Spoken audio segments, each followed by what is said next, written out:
I've always been the type of person who finds solace in routine. There's something calming, maybe even hypnotic, about stepping out of my apartment at precisely the same time every day, walking the same route, and stopping at the same cafe. It's like pressing play on a familiar record, ensuring that no matter how chaotic life becomes, my mornings remain a small oasis of predictability. Ever since I started working at the advertising agency, my ritual was set in stone. Every weekday, I'd ride a bus from my tiny loft in the Mission District to Market Street, then stroll a few blocks to the Blue Bottle Coffee. At 8:20 a.m. sharp, I'd step inside, greeted by the rich aroma of espresso and the chatter of early risers scanning newspapers or typing furiously on laptops. I would order the same drink, a sugarless latte, and carry it to the same table by the window. There, I'd watch the world move beyond the glass, business people hurrying past, tourists gazing at phone maps, bike couriers weaving through traffic. Then, at 8:40, I'd pack up, tip the barista, and head to the agency a few minutes away. It was a routine that suited me. I loved that table by the window, where the sunlight angled in just right, and the bustle of San Francisco thrummed like a comforting soundtrack. In a city known for reinvention and change, my routine felt like an anchor. No matter what happened at work, deadlines missed, or campaigns triumphing, my morning ritual never shifted. That is, until Ellie appeared. I first met Ellie about 3 months ago, when she was introduced at the agency as a new hire on our design team. We were in one of those big Monday morning meetings where everyone tries to seem more awake than they really are.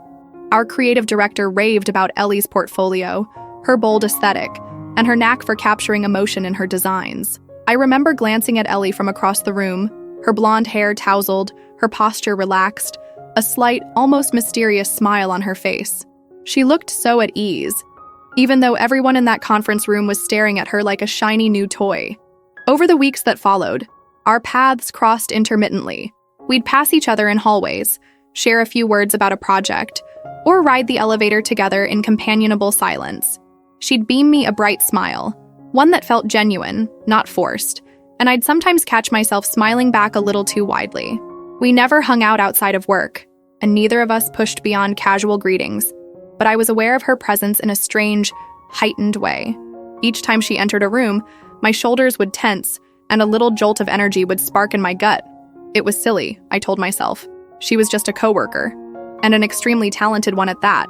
Her job was to design eye-catching ads and websites, not to upset my carefully managed life.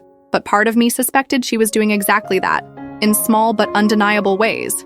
Like the slight pause when she said my name, or the extra glance over her shoulder whenever she left the break room. Even our fleeting interactions were laden with an undercurrent I couldn't quite label. Still, my routine stayed intact. Every morning, I visited Blue Bottle, ordered my latte, and sat at the same table to sip it. That small segment of time felt protected from the rest of life's unpredictability. And yet, I had a sense, call it intuition, that change was on the horizon. Something in me was shifting, though I couldn't explain how or why. Then came the morning that blew my routine apart like a gust of wind through a house of cards. It was a Tuesday, a crisp, breezy day where the sky was free of fog and the early sun lit Market Street in dazzling gold. I remember stepping inside the cafe at my usual time, scanning the pastry display, even though I almost never indulged, and placing my standard order, a latte, no sugar. By 8:25, I was settled at my favorite corner table, the sunlight hitting my left shoulder through the big window. I opened my notebook, intending to jot down a few bullet points for an upcoming meeting. That's when I felt it. A ripple of awareness, as if someone was watching me. I glanced up, and there she was, Ellie, standing at the threshold of the cafe. Sunlight glinted off her leather jacket, illuminating the golden tangles of her hair. She paused, spotting me. Our eyes locked across the crowded space. There was a moment, maybe 2 seconds, where neither of us moved. It felt like a shot of adrenaline through my veins. Then, without warning, she walked straight toward me. "Hi," she said, her voice soft yet carrying over the surrounding chatter. She slid a hand into her jacket pocket, bright eyes flicking to the empty seat across from me. "Mind if I join you?" I blinked, momentarily mute. I'd never seen her here before. Her presence felt both random and oddly preordained, like she'd stepped out of a dream and into my guarded little world, but I managed a nod. "Sure, go ahead," I said. She pulled out the chair, setting her jacket on the backrest. Instead of heading to the counter, she just sat down and leaned in on her elbows, like she was perfectly comfortable. like we did this all the time. I'd ask if you come here often, she teased. But I already know the answer. My stomach did a small flip. You do, she smiled, an almost mischievous tilt to her lips. Yeah, I've spotted you here a few times. I never said hi because it felt a little forward, but I decided to risk it today. I felt heat creep up my cheeks. Part of me wanted to feign casualness, say something witty. Instead, I just took a steadying sip of my latte and tried to keep my composure. Well, you caught me in my element, I said lightly, gesturing at my notebook. This is my daily quiet time. Ellie drummed her fingers on the table, nodding. I can see why you like it. It has a nice vibe, laid back, but still bustling with energy. Kind of like you. Her words hit me in the chest. I wasn't sure how to respond to such a direct observation, so I simply offered a tight smile. Something about her gaze, the confidence in her posture, made me both nervous and intrigued. Ellie might have been a new coworker, but in that moment, it was like she was seeing me for who I really was. Someone who craved structure yet secretly yearned for a spark of chaos. We made small talk, though it felt heavier than typical water cooler chatter. She asked about my role at the agency, my favorite neighborhoods in the city, which local restaurants I recommended. In turn, I asked about her background in design, how she ended up in San Francisco, and whether she had a go-to morning routine. The conversation flowed easily, yet underlined by an odd tension, like the hum of an approaching train in the distance. Before I knew it, the clock on my phone read 8:45, 5 minutes past my usual departure time. I fumbled to pack my notebook, a flicker of panic at the thought of being late. Ellie picked up on my urgency. Gotta run? She asked, sliding to her feet. She grabbed her jacket off the chair. Yeah, I said, hating how breathless I sounded. I'm supposed to be at the office soon. I paused, then forced a smile. I guess I'll see you there, right? She tossed me another bright grin. Count on it. We left the cafe side by side, stepping into the sunlit streets. For a moment, I felt a rush of something intangible. Hope, excitement, maybe dread. It was like she'd broken a spell, prying open the door of my carefully constructed daily routine. I had no clue whether I wanted to thank her or run in the opposite direction. That afternoon at work, I kept expecting to bump into Ellie, but she was conspicuously absent. I heard from a coworker that she was out at a photo shoot for a new campaign, and so, the day passed in a haze of mild confusion and anticipation. That 5-minute conversation in the cafe lingered in my thoughts more than I cared to admit. Little did I know that Ellie's presence in my life was about to grow exponentially, just like the feelings I found myself grappling with. The next morning, I arrived at Blue Bottle at my usual time, half hoping Ellie would reappear. My heart fluttered stupidly each time the door chimed and a new patron stepped inside. But there was no sign of her. I left at 8:40 as usual, a strange sense of disappointment dogging my steps. At the agency, life barreled onward. Meetings, strategy sessions, client calls. By Thursday, I'd almost convinced myself that Ellie's cafe visit had been a fluke. Maybe she was just being friendly. Maybe I'd misread her intent. I told myself not to overthink it. After all, she was a coworker. I wasn't planning on a romantic entanglement or anything of the sort, especially not with a woman whose confidence made me feel like a tightly coiled spring.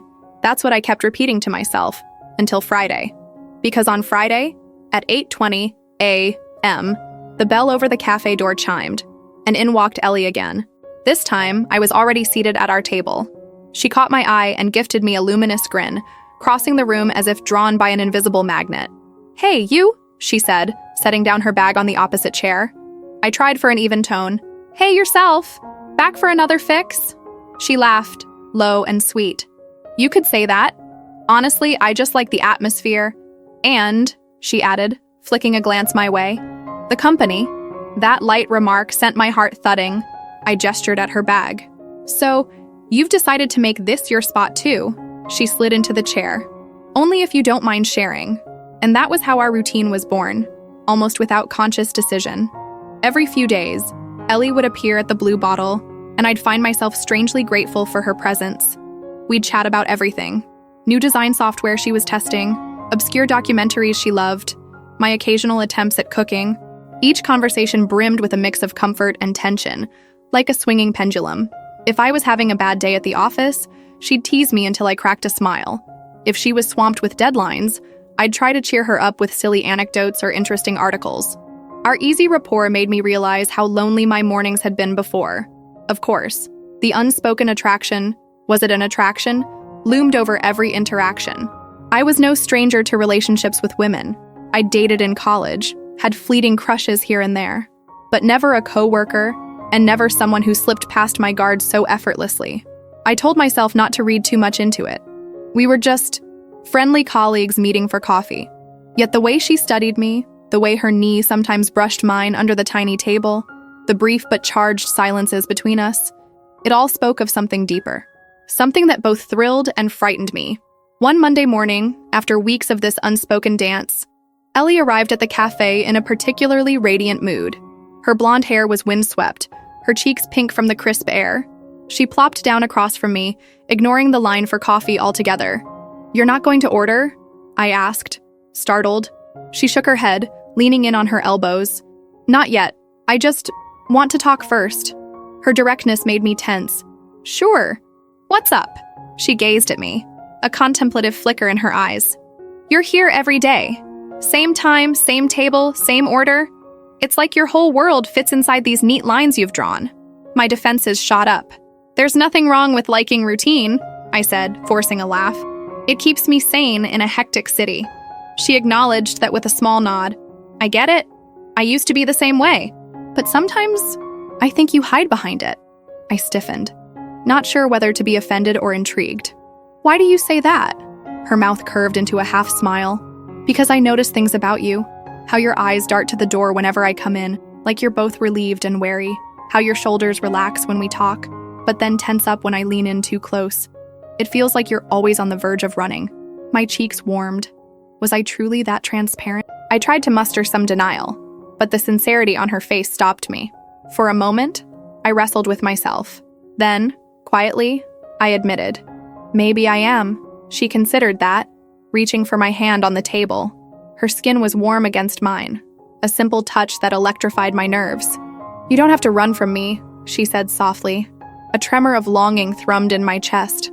I wished I could say something witty or guarded, but all I managed was a hoarse whisper. "I don't know if I'm ready for anything." Ellie's smile grew gentle. "That's okay. I'm just letting you know I'm here. I like you. You can take that however you want." The cafe buzzed around us, machines hissing, cups clinking, customers chatting. But in that moment, it felt like we were sealed in a bubble of charged silence. My heart hammered, 1,000 thoughts churning, fear, anticipation, desire, confusion. They all battled within me. She wasn't giving me an ultimatum. She was simply telling me the truth, laying her cards on the table. Finally, I whispered, "Ellie, I don't know what to say." She exhaled, releasing my hand gently. "You don't have to say anything right now. Just don't ignore what you feel. If it's something, let it be something." And with that, she rose, gave my shoulder a reassuring squeeze, and moved to the counter to order her coffee. I stared at the spot where her hand had been on mine, my latte growing cold as I grappled with an onslaught of new emotions. Despite Ellie's plea not to ignore my feelings, that's exactly what I tried to do. For the rest of that week, I avoided her at the office, slipping out of meeting rooms early, feigning busyness when she passed by, steering clear of the cafe in the mornings. The force of her admission, "I like you," rang in my head like a bell I couldn't unhear. I needed time, I told myself, to figure out what I truly felt and whether I was prepared to open that door, because stepping through it would change everything. But Ellie wasn't the type to be brushed aside. She gave me space for a few days, but by the following Friday, she ambushed me in the office lobby after hours. I was heading out, determined to spend a solitary weekend decompressing, when she appeared by the glass doors, arms folded. "Leaving without saying goodbye?" she asked, her voice laced with teasing but edged with concern. I paused, keys in hand.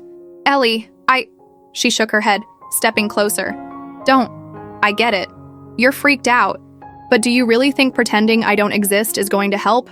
My immediate defensive impulse was to say yes, or to deny that I was running at all, but I couldn't bring myself to lie. So I settled for a weary shrug, meeting her eyes. "I'm sorry." She looked at me for a long moment, the silence thick and unyielding.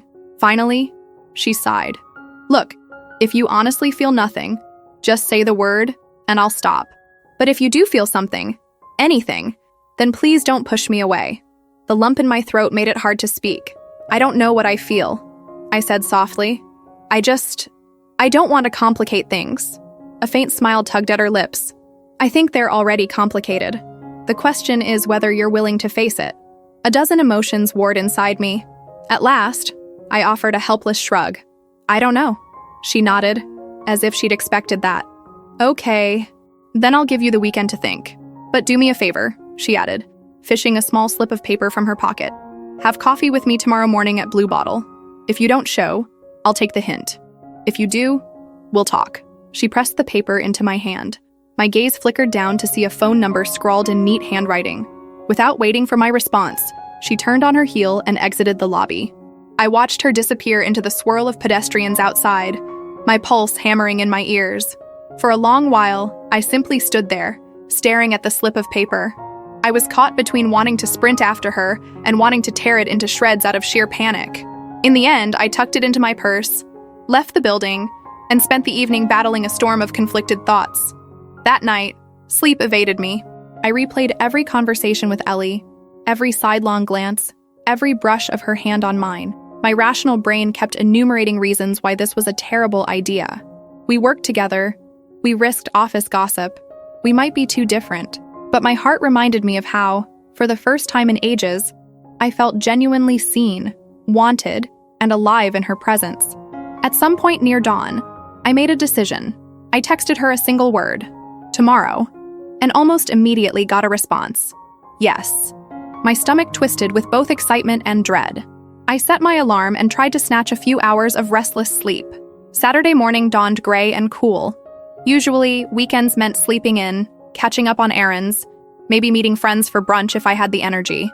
But that day, I arrived at Blue Bottle precisely at 9 a.m. The cafe was less crowded than on weekdays. A lazy hush hung over the room, punctuated by the hiss of the espresso machine. I paused in the doorway, scanning for Ellie. She was there, perched at my usual window seat. Her blonde hair was loose around her shoulders, and she wore a simple sweater that made her look comfortable and warm. She lifted her gaze as I entered, and relief blossomed across her face. That look alone told me she'd been holding her breath, unsure if I'd actually come. I inhaled deeply and walked over. Before I could speak, she rose, and in one fluid motion, closed the gap between us. I wasn't sure you'd show, she murmured, searching my face. I tried to smile, but it wavered. I wasn't sure either. She took my hand, steering me toward the table. The gesture felt so natural, yet it sent a rush of warmth surging through me. When we sat, she took a steadying breath. So, want to talk? I swallowed. Words eluded me, so I did the one thing I'd been half tempted, half terrified to do for weeks. I leaned in and pressed my lips to hers. Brief and hesitant, her mouth was warm, and for a moment, she froze, surprised. Then she returned the kiss with a gentleness that made me shiver. The cafe seemed to fade around us, all the noise retreating into a distant hum. When we pulled back, my heart pounded so hard I could barely speak. Ellie's eyes shone with something I recognized as both joy and relief. I managed a shaky exhale. I guess we've talked, I said, attempting a weak joke. She laughed, a soft sound, and tangled her fingers with mine. Yeah, she breathed. I guess we did. That day at the cafe felt like a strange dream. We lingered for hours, sipping lukewarm coffees that we forgot to finish, talking about anything and everything. I told her about my life, my fear of unpredictability, the heartbreak I'd experienced years ago that made me wary of new relationships. She listened carefully, nodding as though each word was precious. She told me about her family back in Seattle, her passion for street photography, and the way she always felt a spark whenever she was on the verge of creating something new. At some point, our hands found each other again across the table, as if it was the most natural thing. And when I studied her features, her earnest expression, the curve of her mouth, I felt an inexplicable sense of home. Despite the unfamiliarity of letting someone breach my defenses, there was a calm certainty in her presence. We parted that afternoon with a promise to see each other again. No specifics about time or place, just a mutual understanding that we'd find a way. As I walked home, a swirl of conflicting emotions churned inside me. I was excited, terrified, curious, and oddly liberated. The fear of the unknown still loomed, but for once, I wasn't letting it dictate my choices. The next morning, Sunday, I found myself back at Blue Bottle. this time at 9:30. I wasn't even sure if Ellie would be there, but something drew me to my old table, the place where we'd shared so many charged conversations. As I stood in line, scanning the menu out of habit, a voice behind me made me jump. "Fancy meeting you here," Ellie teased, stepping close enough that I felt the warmth of her breath. She nudged my elbow. "We've really got to stop meeting like this." I let out a shaky laugh, turning to face her. "I guess this place has become our unspoken meeting ground." She winked. "I'm not complaining." Once we'd gotten our drinks, mine a latte again, hers a cold brew, we headed to that corner table. This time, I took her hand without hesitation, lacing our fingers. A few other customers gave us passing glances, but I hardly cared. I was too focused on the soft flush in Ellie's cheeks, the warmth that bloomed in my chest at the simple fact of being near her. We spent most of that Sunday morning lost in each other's words. She made me laugh with stories of design school pranks. I shared embarrassing anecdotes from my teenage years. And bit by bit, the walls I'd built around myself crumbled.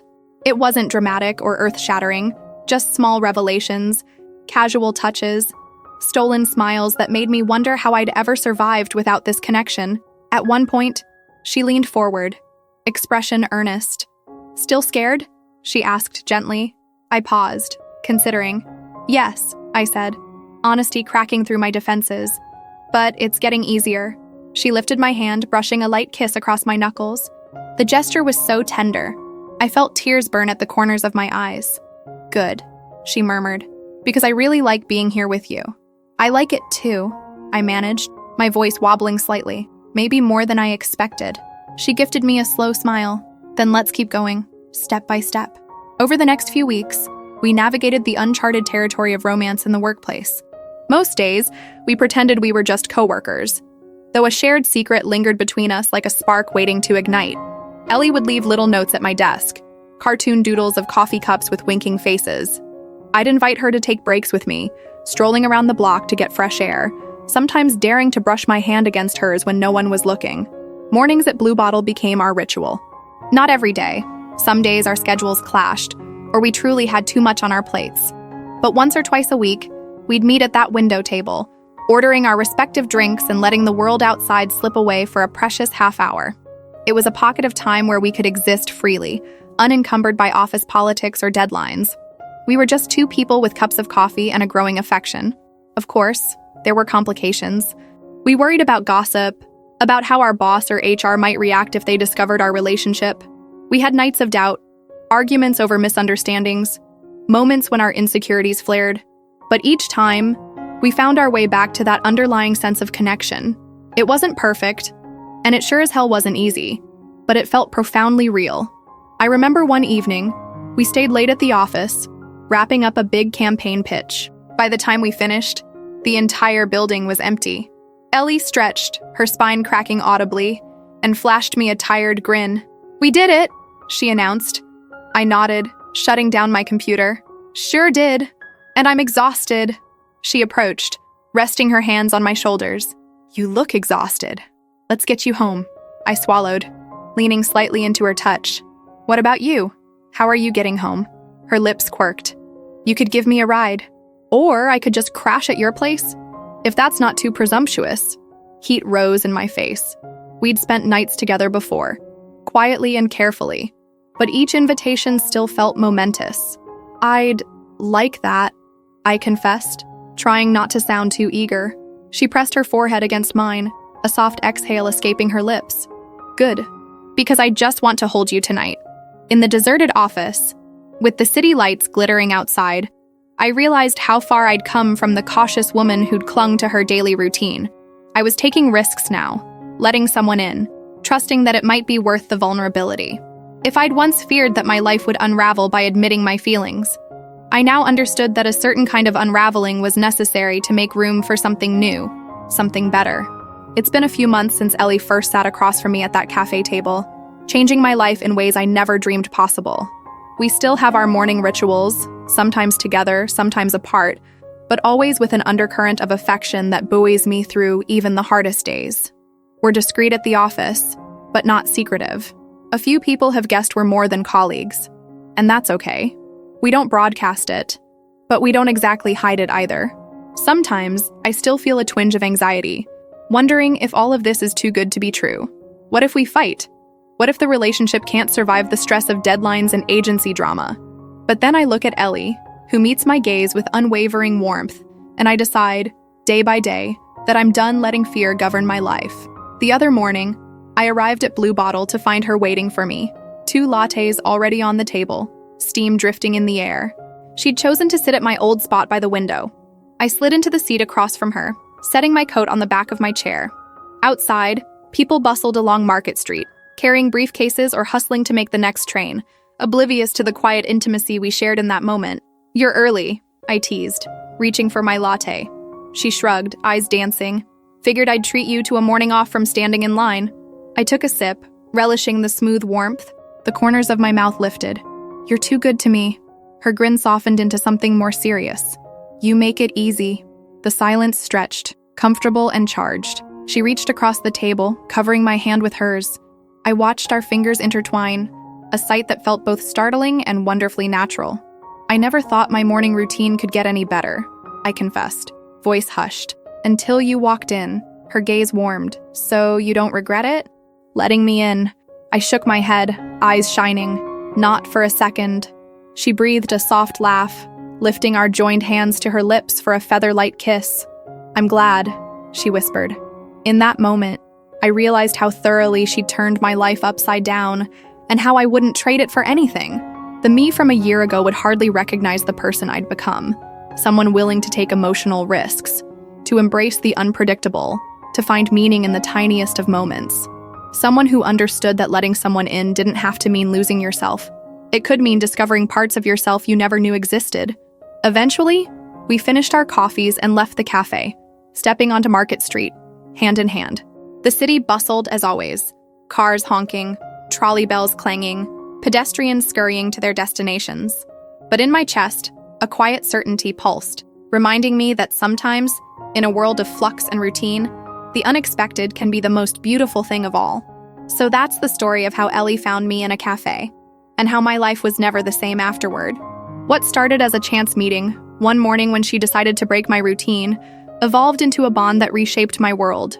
It wasn't always smooth, I was scared, and we faced the usual hurdles of navigating our relationship at work. But we chose to trust the feeling that lit up our mornings like sunlight through a window, chasing away the shadows of doubt. Have you ever met someone who changed your life so profoundly that your old routines felt like an echo of a person you no longer were? If so, did you allow yourself to embrace that change? Or did you turn away, afraid of the unknown? And you? Have you ever found someone who made your life never the same again?